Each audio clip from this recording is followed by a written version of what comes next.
GT എഡ്യൂക്കേഷന്റെ മറ്റു വീഡിയോയിലേക്ക് സ്വാഗതം. നമുക്കറിയാം ക്രിസ്മസ് എക്സാമിനേഷൻ സ്റ്റാർട്ട് ചെയ്യുകയാണ്.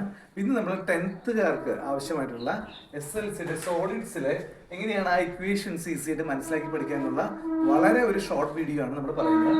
അപ്പോൾ നമ്മളിവിടെ ഇന്ന് ഡിസ്കസ് ചെയ്യുന്നത് സ്ക്വയർ പിരമിഡിനെ കുറിച്ചാണ്. സ്ക്വയർ പിരമിഡിന്റെ ടോട്ടൽ സർഫസ് ഏരിയ എങ്ങനെ കണ്ടുപിടിക്കുക, അതിന്റെ ഇക്വേഷൻ എങ്ങനെ നമുക്ക് പഠിക്കുക എന്നുള്ളതാണ് ആദ്യം പറയാൻ പോകുന്നത്. അപ്പോൾ ശ്രദ്ധിക്കാം, സ്ക്വയർ പിരമിഡ് എന്ന് പറയുന്നത് നോക്കൂ, ഇതാണ് ഇതിന്റെ ഒരു ഷേപ്പ് എന്ന് പറയുന്നത്. ഇതിന്റെ ബേസ് എന്ന് പറയുന്നതിന്റെ ബേസിന്റെ ഷേപ്പ്, അതായത് ഞാൻ ഷെയ്ഡ് ചെയ്യുന്ന ഈ ബേസിന്റെ ഷേപ്പ് എന്ന് പറയുന്നത് സ്ക്വയർ ആണ്.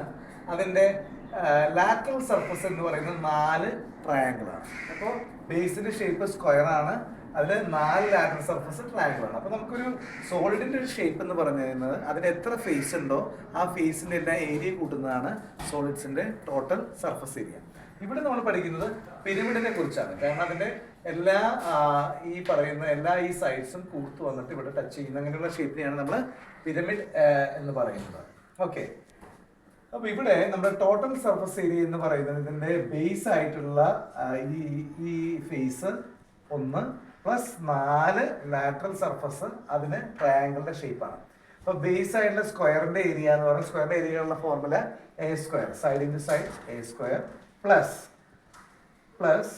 4 ട്രയാങ്കുലർ സൈഡ്സ് ഉണ്ട്, 4 ലാറ്ററൽ സർഫസ് ഉണ്ട്. അപ്പൊ അതിന്റെ ഏരിയ നമ്മൾ കാൽക്കുലേറ്റ് 4 ഇൻറ്റു ട്രയാങ്കിളിന്റെ ഏരിയ കാണാനുള്ള ഫോർമുല എന്ന് പറയുന്നത് റൈറ്റ് ട്രയാങ്കിളിന്റെ ഹാഫ് BH ആണ്. ഇവിടെ ഇതാണ് ഇതിന്റെ ബേസ്, അതുപോലെ ഇതാണ് ഇതിന്റെ ഹൈറ്റ്. ഇതിന്റെ വെർട്ടെക്സിൽ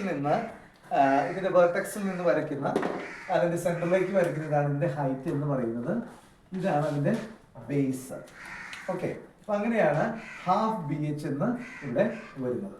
ഈ സ്ക്വയർ പിരമിഡിലേക്ക് വരുമ്പോൾ നമുക്കിവിടെ ബേസ് നമ്മൾ എടുത്തിരിക്കുന്നത് A ആയിട്ടാണ്. ഇതിന്റെ വെർട്ടെക്സിൽ നിന്നും ഇവിടേക്ക് വരയ്ക്കുന്ന ഈ ലൈൻ ആണ് ഇതിന്റെ സ്ലാൻഡ് ഹൈറ്റ് എന്ന് പറയുന്നത്. ഇവിടെ H പകരമായിട്ട് വരുന്നത് L ആണ് വരുന്നത്. അപ്പോൾ ഹാഫ് BH എന്ന് പറയുന്നത് ഹാഫ് AL ആയിട്ട് മാറും. ഇങ്ങനെ 4 ഫേസുകളുണ്ട്, 4 ഇൻറ്റു ഹാഫ് AL. അപ്പൊ അങ്ങനെയാണ് നമുക്ക് സ്ക്വയർ പിരമിഡിന്റെ ടോട്ടൽ സർഫസ് ഏരിയ എന്ന് പറയുന്നത് A² പ്ലസ് 2AL. അപ്പോൾ നിങ്ങൾക്ക് ഇനിയിപ്പോൾ ഇക്വേഷൻ പഠിക്കാൻ ബുദ്ധിമുട്ടുണ്ടാവില്ല. സ്ക്വയർ പിരമിഡിന്റെ ടോട്ടൽ സർഫസ് ഏരിയ എന്ന് പറയുന്നത് A² പ്ലസ് 2AL. ഇനി സ്ക്വയർ പിരമിഡിന്റെ വോളിയം എന്ന് പറയുന്നത്, അപ്പോൾ നമുക്കറിയാം ഏതൊരു സോളിഡിന്റെ വോളിയം കാണാനുള്ള ജനറൽ ഫോർമുല എന്ന് പറയുന്നത് ബേസ് ഏരിയ ഇൻറ്റു ഹൈറ്റ് എന്നുള്ളതാണ്. Base area into height. അപ്പോൾ ബേസിന് ഏതിന്റെ ഷേപ്പാണോ അതിന്റെ ഏരിയ ഇൻറ്റു ഹൈറ്റ്. അപ്പോൾ നമ്മൾ കഴിഞ്ഞ വർഷം 9th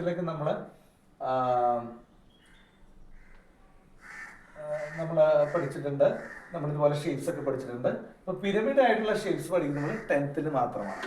അപ്പോൾ ഇവിടെ 1/3 എന്ന് വരുന്നതിന്റെ കാരണം എന്താണെന്ന് വെച്ച് കഴിഞ്ഞാൽ, ഇപ്പോൾ അതിന്റെ മൊത്തം വോളിയത്തിന്റെ 1/3 ആണ് ഇങ്ങനെയുള്ള ഷേപ്സിന് വരുന്നത്. അപ്പോൾ സ്ക്വയർ പിരമിഡിന്റെ വോളിയം എന്ന് പറയുന്നത് അതിന്റെ ബേസിന്റെ ഷേപ്പ് സ്ക്വയർ ആണ്, അത് A² ഇൻറ്റു H ഇൻറ്റു 1/3. ഇപ്പോൾ വോളിയം എന്ന് പറയുന്നത് 1/3 A²H ആണ്. അപ്പോൾ പ്രത്യേകം ശ്രദ്ധിക്കുക, TSA എക്സ്പ്രസ് ചെയ്യുന്നത് സെന്റിമീറ്റർ² അല്ലെങ്കിൽ മീറ്റർ സ്ക്വയറിലാണ്. വോളിയം എക്സ്പ്രസ് ചെയ്യുന്നത് സെന്റിമീറ്റർ³ അല്ലെങ്കിൽ മീറ്റർ ക്യൂബിലാണ്. അപ്പോൾ നിങ്ങൾക്ക് എല്ലാവർക്കും ഇത് മനസ്സിലായെന്ന് വിചാരിക്കുന്നു. എന്തെങ്കിലും ഡൗട്ട്സ് ഉണ്ടെങ്കിൽ കമൻറ്റ് ചെയ്യുക. നിങ്ങൾക്ക് ഈ വീഡിയോ ഇഷ്ടമായി മറ്റുള്ളവരിലേക്ക് ഷെയർ ചെയ്യുക. മറ്റ് ഷേപ്സ് നമുക്ക് ഇതിൻ്റെ വീഡിയോകൾ വരുന്നതാണ്. അപ്പോൾ മറ്റൊരു വീഡിയോയുമായി നമുക്ക് വീണ്ടും കാണാം. അതുവരേക്കും ബൈ.